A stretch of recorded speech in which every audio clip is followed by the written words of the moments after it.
Welcome back, guys. Continuing on from last week's video where I talked a little bit about myself, and today is going to be different. Today we're going to be talking about the steps of becoming a pilot. Now, as you may have noticed, it's a different room.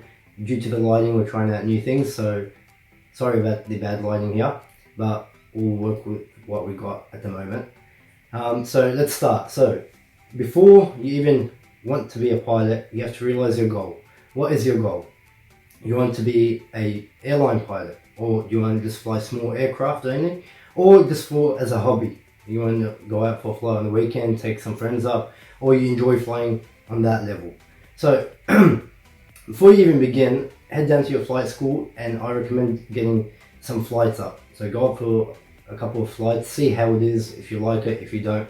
I've done the same thing and I liked it. You have to do the same thing to realize if this is what you want to do or not. After you do that, if you did enjoy it and you want to sign up, first you're going to have to go through different stages. Step 1 is the recreational pilot license. What is a recreational pilot license? You have to do, for the recreational pilot license, 3 small exams. After you pass those exams, mind you, you're flying at the same time while you're studying the theory part, is a flight test after you pass the 3 exams. Before you even do the flight test, your flight instructor will let you know if you're ready or not to do it. After that, if you do end up getting that, you move up to your private pilot license. Now, that's step number 2. For private pilot license, you will have 1 exam, but of course it's a bigger exam. And mind you, all these exams are 70% pass mark. So you have to study hard for that, and at the same time, again, you're flying. Of course, as well, for the flying component, you have to achieve certain hours. Now, some people may go over these hours where, of course, you're going to have to pay from your own pocket due to, say, having to repeat a flight or 2. Doesn't matter.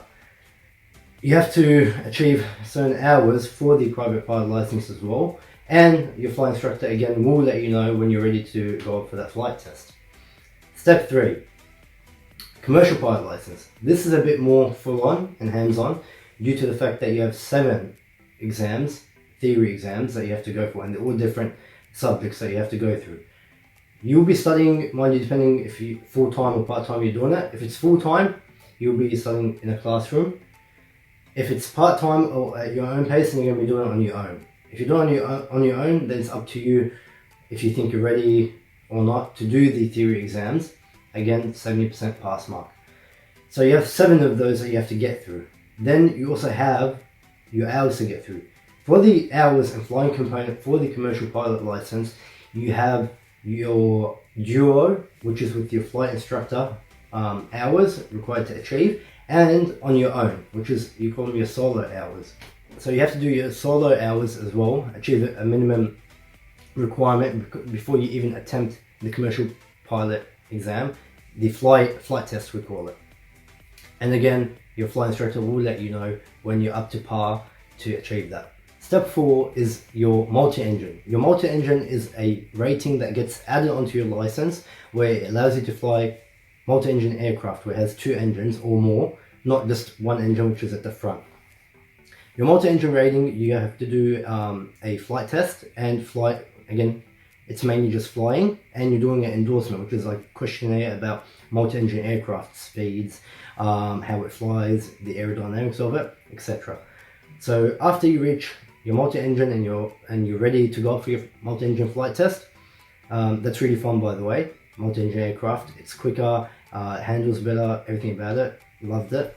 Step number 5 is your instrument rating. Instrument rating, again, you have 2 components. Your theory, which is 1 big exam. It's a very hard exam, very time consuming, has a lot of content in it, and there's a lot to know and a lot you got to get your head around. So you have to really focus on that. At the same time, you'll be doing some flights and simulator training. So half of the flying component will be in the simulator and in the actual aircraft. What's the reason for that? The reason is that first you got to get to know the procedures, because they are very different from your other pilot licenses that you got, the way the flying, how the flying is, due to the fact that you're relying on your instruments only. So your instrument rating lets you fly through bad weather or say clouds, rain, etc. So it's really fun. I enjoyed it a lot, by the way. That was my favorite part, flying through bad weather. If it is sunny outside and you still have to go for an instrument rating flight, what the flight instructor will get you to do is wear a kind of like a mask, or what do we call it, where it covers your view outside, but on the inside you can see your instruments, therefore you're flying solely on your instruments. But if you do end up going up flying through bad weather, it's amazing, flying through the clouds and everything. And we'll get back now to the half-half component for the flying. So for the simulator, you have to go through the procedures such as NDB approach, or ILS, or VOR. So to get you to practice first on the simulator, to see if you know the procedures, you know all the information, you know all the approaches and departures regarding that, then you'll be going up for the actual flights. Again, you have minimum hours you need to achieve, but if you're not ready, you've got to do more, that's fine, you can do that, just so you can be ready and go to do the flight test for the instrument rating. So for the NDB, VOR and ILS, if you guys are interested, let me know down below. I'll make a video explaining what each one is. Dramatic effect. Step number 5 is your ATPLs. The ATPLs is for if you want to be an airline pilot, and we'll just keep it at that for now.